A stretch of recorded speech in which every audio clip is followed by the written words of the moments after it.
Hello friends, good morning. This is the video for programming in Python. We will be having the topic. We will be discussing the topic Introduction to Python. My name is Hitesh Kumar Bhatia and I am working as Assistant Professor in GLA University, Mathura. So let's talk about what actually Python is.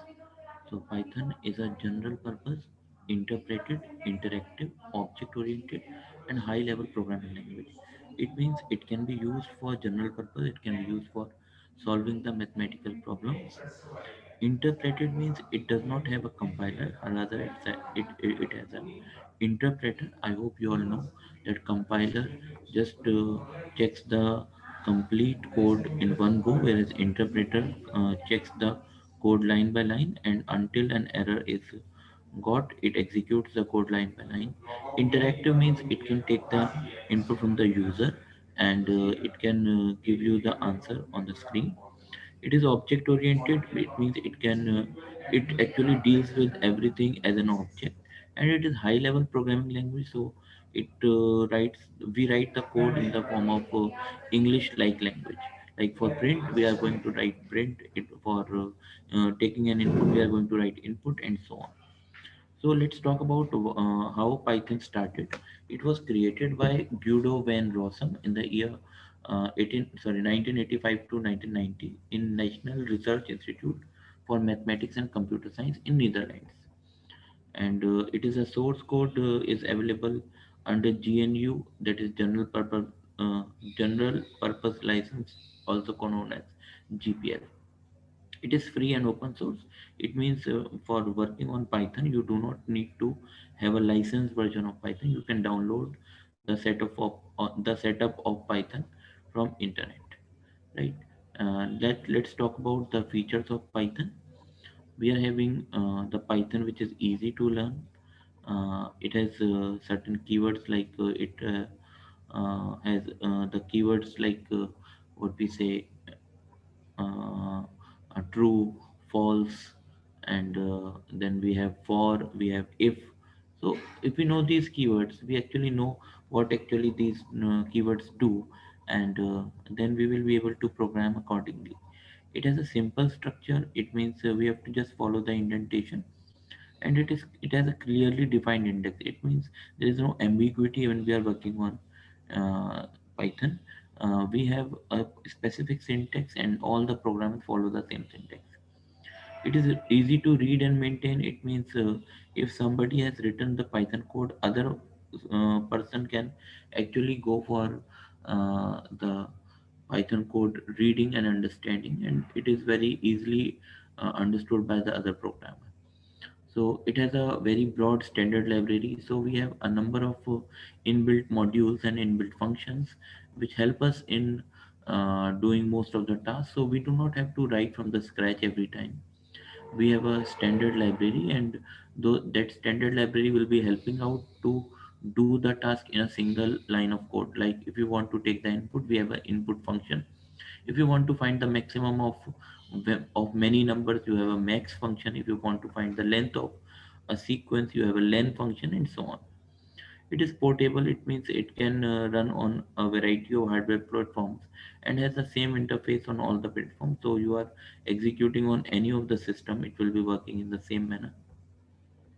Then it is extendable, means you can have low level modules added to the Python interpreter to be more efficient. It means you can write your own modules as well.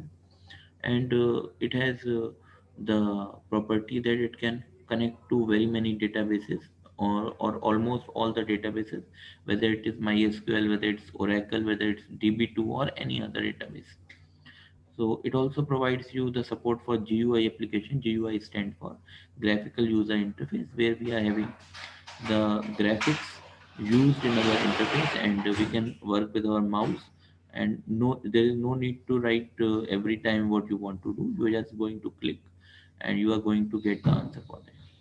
It is scalable, means if you are having the program that has been written for only a single user, it can be the same program can be used for multiple users as well. So it can have multiple users then.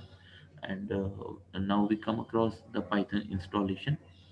The Python installation, just download any Python 3.x from internet. It can be 3.5, it can be 3.7, it can be 3.9 or so, and install it on your computer system for Windows operating system.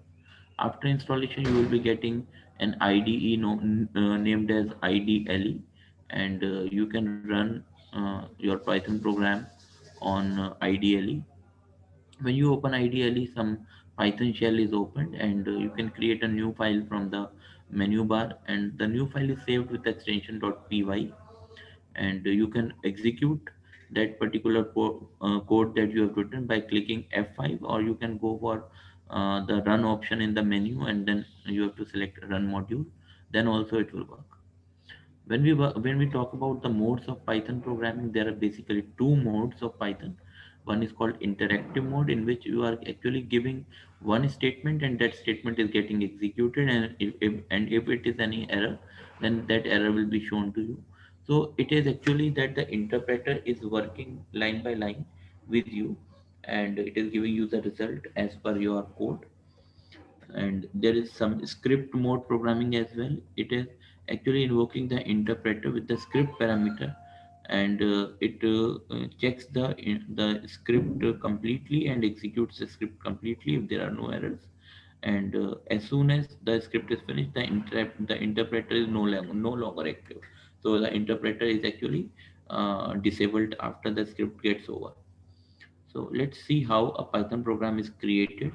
So you can use any text editing software, like you can use Notepad, you can use WordPad, you can use any other text editing software. You can use the software provided by Python as well. And the file that you are using, that you have created, you have to save it by any name, and the extension should be .py. Like for example, you are using print. This is my first program. So within bracket, you have written within inverted commas, this is my first program. And suppose that you are writing Python is easy in the print statement again, and you are writing print I am programmer again in the double quotes. So whatever you are writing in the double quotes, that will be printed on the screen as soon as you execute this particular code.